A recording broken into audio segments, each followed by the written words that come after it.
안녕하십니까. 신의균의 국방TV 시큐리티 뉴스입니다. 자, 오늘도 우크라이나 전황 알려드리도록 하겠습니다.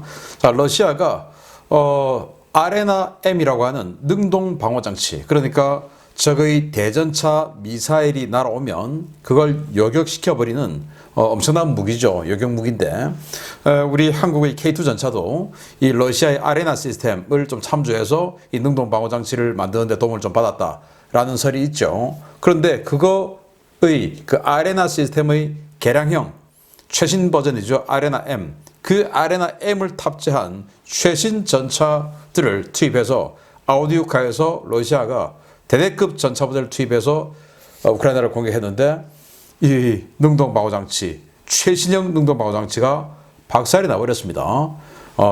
대대급으로 그냥 깨져버렸는데 어떤 내용인지 보도록 하겠고요.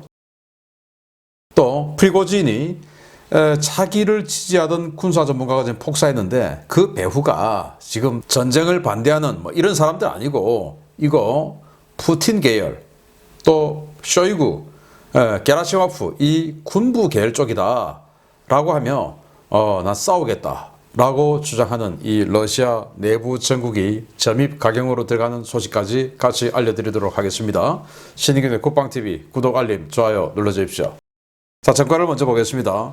병력은 550명의 러시아군이 죽었습니다. 전차 2대 격파, 장갑차 6대 격파, 차량 11대 격파, 특수장비 1대 격파. 이런 인명피해, 전차 장갑차 피해는 좀 적지만 야포, 다란장 로켓 이런 포병 무기는 좀 많습니다.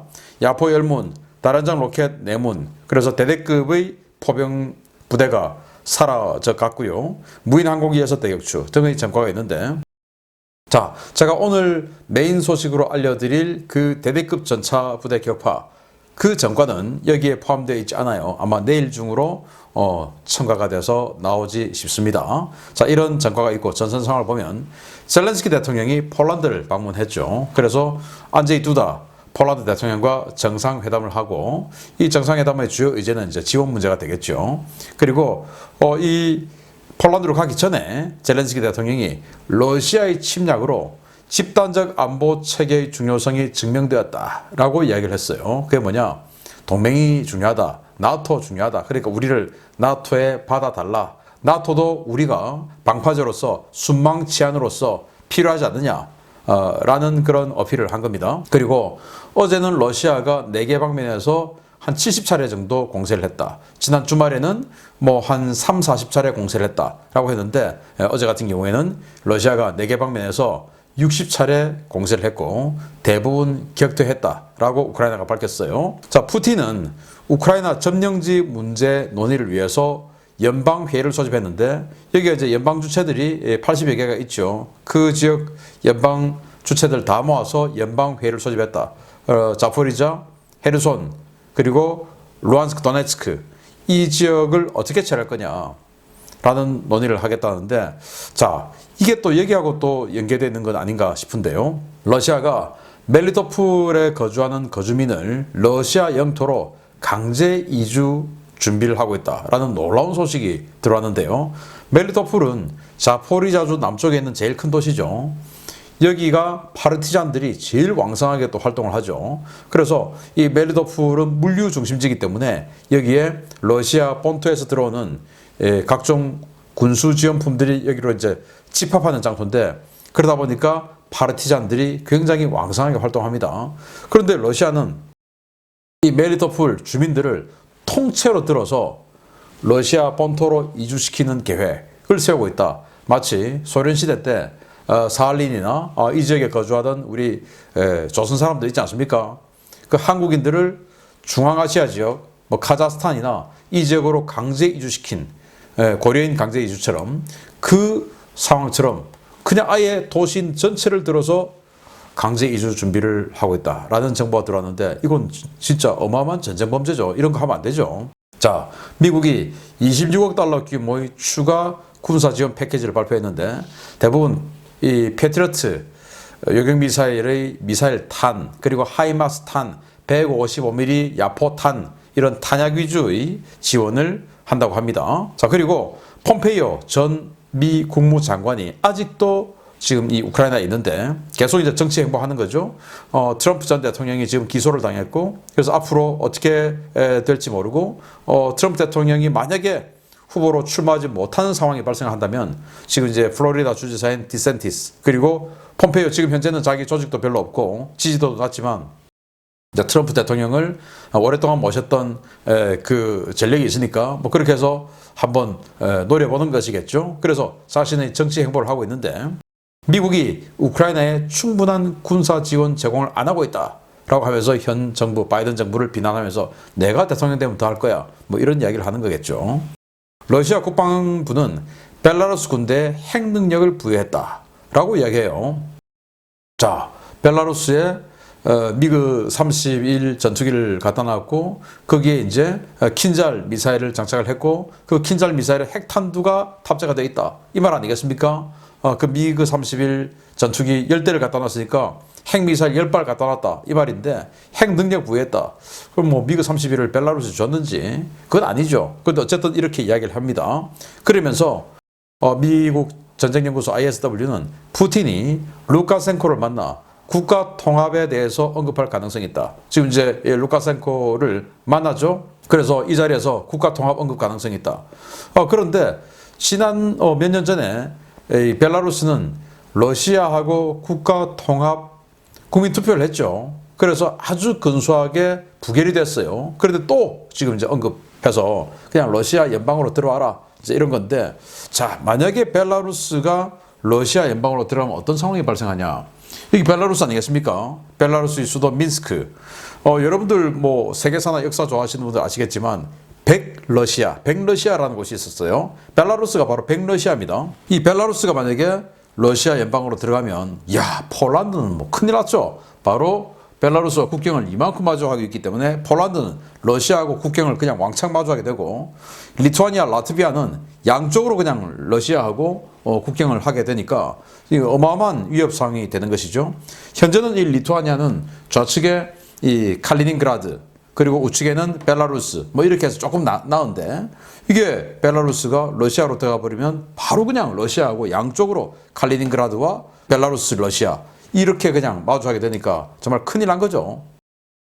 라트비아도 이렇게 이 러시아하고의 국경이 더 늘어나고요. 남쪽까지 이제 국경이 생겨버리니까 자, 이렇게 되면 우크라이나는 북쪽으로 또 동쪽으로 러시아와 어마어마한 길이의 국경선을 마주하게 되는 것이고 자, 그러면 나토 입장에서는 이 우크라이나가 더욱더 필요하게 되겠죠. 그리고 폴란드, 리투아니아, 라트비아 이런 나라들은 군비 증강을 더 많이 해야 되겠죠. 지금보다 훨씬 더 많이. 지금은 벨라루스라고 하는 약간은 완충지역, 우크라이나라고 하는 확실한 완충지역 이런 게 있음에도 불구하고 국방 예산을 완전히 그냥 올인해가지고 지금 가속 페달을 밟고 있는데 이런 식으로 벨라루스가 러시아로 들어간다. 야, 이거는 뭐 이 유럽 전체 동유럽뿐만 아니고 서유럽에도 어마어마한 위협이 될 것이고 이렇게 되면 독일 또 이 체코 또 슬로바키아 이런 나라들도 이거는 뭐 가만히 있을 수 없는 완전히 그냥 군비 증강에 가속 페달을 밟아야 되는데 그럼 또 한국에게는 또 기회가 좀 오는 상황이 되지 않을까요? 자, 이런 생각이 좀 들기도 합니다. 우려와 함께. 자, 푸틴이 철도 노동자들을 만나서 전쟁 여파가 이 경제 불황이 오래 가지 않는다. 전쟁 곧 끝난다. 우리의 승리로 끝난다. 이렇게 이야기를 했고요. 쇼이구 국방장관이 춘계 징집이 순조롭다. 병력 충원 진행 중이다. 이렇게 했는데 그래서 도대체 어떻게 진행 중이냐라고 조사를 해보니까 리스트업을 마쳤다. 그래서 시작이 반이다. 뭐 이런 차원 아니겠냐라는 겁니다. 그래서 누구누구를 징집해야 된다라고 하는 그런 리스트업을 마쳤다. 지금 이제 4월 5일, 4월 6일 이제 이 여간에 한 4, 5일 만에 이제 징집 대상에 대한 리스트업 마치고 지금부터 이제 징집에 들어가는데 아직은 징집 안 한 거죠. 그래도 어쨌든 시작이 반이니까 순조롭다라고 이야기를 한 겁니다. 자, 이런 전선 상황 바탕으로 주요 소식 들어갑니다. 첫 번째입니다. 지난 4월 2일 상트페테르부르크에서 백주 대낮에 폭발물 공격으로 사망한 예브게니 프리고진의 측근 블라들렌 타타르스키의 죽음에 블라디미르 푸틴 러시아 대통령이 개입해 있다는 주장이 제기되었습니다. 프리고진은 타타르스키가 죽은 바로 그 장소에서 복수를 선언했는데 러시아에서 또 어떤 피해의 암투가 진행될지 긴장이 고조되고 있습니다. 바그너 그룹 출신의 군사 블로거 블라들렌 타타르스키를 제거한 것은 러시아 연방보안국이었으며 이번 공작은 블라디미르 푸틴 러시아 대통령이 최종 단계에서 승인해 이루어진 것이라고 러시아 보안 텔레그램 채널 제네럴 SVR이 현지 시각 4월 4일 주장했습니다. 러시아 정보기관과 군 관련 정보들을 공유하는 채널인 제네럴 SVR은 당국은 고작 26살인 다리아 트레포바를 범인으로 지목하고 그녀를 테러리스트로 비난하고 있다라며 그녀는 가짜이며 타타르스키를 제거한 것은 러시아 연방보안국 FSB다 라고 주장했습니다. 이들의 주장대로 폭발 사건 당시 현장에서 촬영된 여러 영상에서는 트레포바가 등장하지 않는데요. 그럼에도 불구하고 그녀는 폭발 사건 불과 몇 시간 만에 러시아 보안당국에 의해 상트페테르부르크에서 체포되어 구금된 상태에서 당국에 의해 동영상을 촬영했고 해당 영상에서 자신의 모든 혐의를 인정한다고 말했습니다. 그녀는 자신이 러시아 내 반전활동가 그룹에서 활동하고 있으며 자신의 남편 역시 반전활동을 했다고 밝혔는데요. 트레포바의 증언 영상 공개 직후에 블라디미르 푸틴 러시아 대통령은 자신을 맹렬하게 비난했던 타타르스키에게 훈장을 수여하며 러시아 내 반전 그룹을 비판한 바 있습니다. 제네럴 SVR은 4월 4일 오전 트레포바는 무장병력에 의해 상트페테르부르크에서 모스크바로 이송되었고 당국은 추가 조사가 이루어질 것이라고 밝히고 있지만 크렘린은 이미 당국이 발표한 초기 조사 결과에 대단히 만족하고 있다라고 주장했습니다. 이 채널은 러시아 내부 정보 소식통들을 인용해서 최근 푸틴이 FSB로부터 타타르스키는 표면적으로만 대통령을 지지할 뿐 대통령의 정책과 주요 군 수뇌부를 맹렬하게 비난해온 인물로 백해무익하고 통제불능인 전응아라는 보고를 받았다고 주장했는데요. 서방 오신트 소식통들의 분석처럼 이번 공작은 프리고진의 편에 서서 푸틴과 기성 군부 세력에 맞서는 자들에 대한 경고 차원에서 이루어진 것이라고 강조했습니다. 러시아 내부에서 이러한 소문이 급격히 확산되자 예브게니 프리고진은 현지 시각 4월 4일 상트페테르부르크의 사건 현장을 급히 찾았습니다. 그는 고인이 주도해온 사이버 제트 전선을 확대 강화할 것이며 이 세력을 외부의 위협과 맞서 싸우는 사회적 운동으로 확장해 나갈 것이라고 선언했습니다. 프리고진은 바그너 그룹은 지난 2014년부터 익명의 행위자들로부터 끊임없는 위협을 받아왔다라며 우리는 단결해 그들과 맞서야 하며 여기에 동참하는 사람들은 명예와 금전적인 보상을 얻게 될 것이다 라고 호소했습니다. 현재 프리고진은 일부 정치 세력과 군부 인사들과 연대해 세르게이 쇼이구, 발레리 게르시마프와 같은 전통적인 군부 인사들과 대립각을 세우고 있는데요. 자신과 바그너 그룹을 노리는 이른바 익명의 행위자에 대한 투쟁을 공개적으로 선언한 프리고진이 어떤 돌발 행동을 벌일지 러시아 전국 긴장이 점점 고조되고 있습니다. 네, 이 사람이 이제 폭사를 했고, 이 사람은 프리고진을 강력하게 지지하고, 푸틴 그리고 게라시모프 총参謀장 또 쇼이구 국방장관 이런 기성 세력을 굉장히 무능하다라고 비난해온 사람이었죠. 그래서 FSB가 푸틴에게 보고할 때 백해무익한 자다라고 보고를 했다라는 거죠. 자, 이게 이제 타타르스키가 문제의 폭발물을 선물 받고 보는 장면이에요. 이게 이제 폭발한 겁니다. 이 흉상 내부에 폭발물이 있었고 이걸 전달해 준 사람이 바로 이 여자입니다. 이 여자인데 폭발하고 나서 몇 시간 지나지 않아서 상트페테르부르크의 한 아파트에서 이 여자를 체포했습니다. 그런데 이 여자와 이 여자가 같은 사람이냐? 머리카락이 일단 너무 길이가 차이가 나죠. 그리고 눈썹도 차이가 납니다. 어떻게 같은 사람이라고 할 수가 있는지 저는 이해를 할 수가 없는데요. 아무튼 이 사람이 같은 사람이랍니다. 그런데 이게 지금 체포당해서 가는 장면인데 뭔가 좀 표정이 좀 당당하죠. 그래서 잡아가서 이 26살짜리 이 여자를 범인으로 특정했습니다. 그리고는 이제 이 반전운동 그룹에서 이런 짓을 했다라고 거의 잠정 결론을 내렸고 푸틴은 오케이 잘했어 라고 하고 있다는 건데 프리고진이 이 장소에 가서 나는 맞서 싸우겠다. 2014년도부터 우리를 음해하는 세력이 있었다. 그들과 맞서 싸우겠다. 그 세력이 누구겠습니까? 국내 정치 라이벌들 아니겠습니까? 그래서 맞서 싸우겠다라고 하면서 이 타타르스키가 주장해온 이 사이버 제트 운동, 이걸 사회 운동으로 확산해 나갈 것인데, 그러기 위해서 니들 전부 다 바그너 그룹에 가입해라. 그러면 돈 준다. 자, 이 말을 하고 나하고 같이 싸우자라고 주장을 이 폭발 현장에서 경찰이 있든지 말든지 밀어내버리고 이렇게 행사를 하고 있어요. 세긴 셉니다, 이 사람이. 아무튼 이렇게 해서 프리고진 측과 푸틴 측이 정말 감정적으로 부딪히는 이런 상황이 되고, 또 그렇게 되게끔 하게 이런 여러 가지 SNS나 이런 그 그룹들이 계속 또 펌프질을 하고 있는 것일 수도 있다라는 생각이 들고, 향후 러시아 전국이 굉장히 유동적으로 갈 것 같은데, 제가 예상컨대 아마 푸틴의 측근 중에 한 명이 암살을 당하지 않을까. 자, 그러면서 다시 또 핑퐁 이렇게 돼서 어쩌면 내전으로 갈 수 있지도 않을까라는 생각이 들기도 합니다. 자, 이런 상황에서 러시아 최강의 전차가 박살이 났네요. 보겠습니다. 바흐무트에서 양측 병력이 뒤섞이며 격렬한 시가전이 계속되고 있는 가운데, 러시아가 도네츠크시 외곽의 아우디우카에서 결정적 한 방을 노렸다가 패퇴했다는 소식입니다. 전차 부족이 극심한 상황에서 최정예 전력을 밀어넣었다가 결국 이 전력도 날려먹었습니다. 러시아군이 도네츠크시 북쪽의 교통요충지 아우디우카에 최신형 T-90M 전차를 비롯한 최정예 기갑 전력으로 돌파를 시도했으며, 이 과정에서 큰 피해만 있고 패퇴했다고 복수의 워싱턴 소식통이 현지 시각 4월 5일 리포트했습니다. 이번 공세는 도네츠크 제1군단 제10전차 대대를 중심으로 구성된 돌격 부대에 러시아 최정예 제90 근위전차 사단에서 증원된 T-90M 전차와 T-72 B3 전차 등 연대급 병력이 동원된 것으로 전해졌는데요. 러시아는 이번 전투에서 최신형 능동방어체계 아레나-M 시스템 탑재 T-90M 전차가 처음으로 실전에 데뷔했다고 밝혔습니다. 아레나-M 시스템은 러시아가 자랑하는 아레나 시스템의 최신 개량형으로 사면 고정형 레이더를 탑재하고 360도 전 방향에서 적의 대전차 무기를 탐지해 요격하는 자칭 세계 최강의 전차용 능동방어 시스템입니다.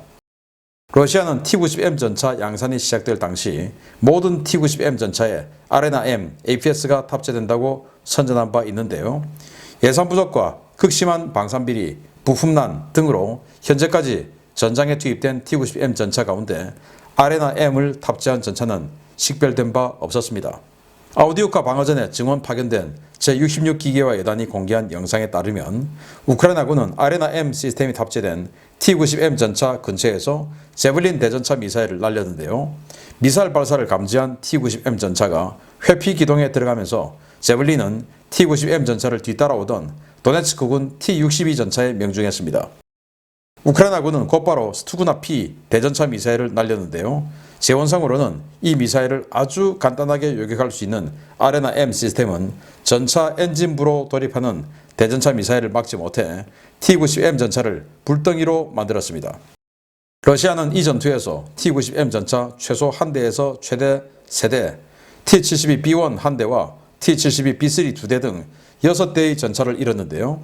해당 전력은 아우디우카 공세의 주력을 맡았던 도네츠크군 손실이 제외된 수치여서 실제 피해는 훨씬 더 컸을 것으로 추정됩니다. 러시아 소식통들은 아레나-M 시스템이 탑재된 T-90M 전차 파괴 소식에 적잖이 당황하는 모습을 보이고 있습니다. 러시아가 해당 전선에 아레나-M 탑재 T-90M 전차 투입을 대대적으로 선전하기도 했고, 국면 전환을 위해 투입한 최정예 전력마저도 너무도 무기력하게 잃었기 때문입니다. 러시아는 3대 기갑차량 공장을 모두 가동해도 연간 전차 생산량 합계가 60대를 넘지 못하고 있는 것으로 전해졌는데요. 러시아가 치장물자로 보관 중인 거의 대부분의 T-72와 T-82 복원 불가능한 상태로 훼손되어 있는 것이 드러난 지금, 이 추세대로라면 러시아군에서 현역 전차가 씨가 마르는 상황을 볼 수도 있을 것 같습니다. 네, 러시아가 4월 2일 날 이 영상을 공개하면서 야, 우리 이런 거 간다. 이제 니들 다 죽었다. 이렇게 자랑을 했어요. 자, 여기 포탑 후면을 보면 포탑이 좀 각지게 생겼고, 후면에 보면 사각형 판때기가 보입니다. 이게 바로 아레나-M 시스템의 레이더예요. 그래서 후방, 측방, 전방에도 있고, 이렇게 해서 320도 전방향에서 날아오는 이 적의 대전차 미사일을 탐지하고 그렇게 해서 여기서 요격탄을 날려가지고 격추를 해버려요. 그런 우수한 방어 시스템이 아레나 M이라고 이야기를 주장을 해왔고, 그걸 이제 이번 전쟁에 처음으로 장착한 버전의 전차를 투입한다라고 하면서 이렇게 진창에 아주 빠른 속도로 기동하고 있는 이 영상을 보여주면서 지들이 이제 다 죽었어, 어떡할래? 이제 이렇게 했는데, 이걸 가지고 아우디우카로 치고 들어간 겁니다. 도네츠크 방군이죠. 제1군단 제10전차대대, 그러니까 T-62 전차로 이루어진 그 대대를 지원해서 이 66 기계화단의 T-90M 전차, 또 T-72B3 이런 것들이 증원돼서 들어갔는데, 이제 우크라이나 군이 제벌린 대전차 미사일을 쏜 거예요. 그랬더니 이 T-90M이 그걸 제벌린을 인식하고 회피 기동을 한 겁니다. 피해버린 거예요. 그래서 옆에 있는 다른 T-62 전차를 명중을 시켜버렸고, 그 T-62는 격파되고, 그리고 이제 우크라이나가 다시 바로 그냥 곧이어서 우크라이나제 스투구나 P, 이게 이제 레이저 유도 대전차 미사일인데 이걸 또 쐈어요.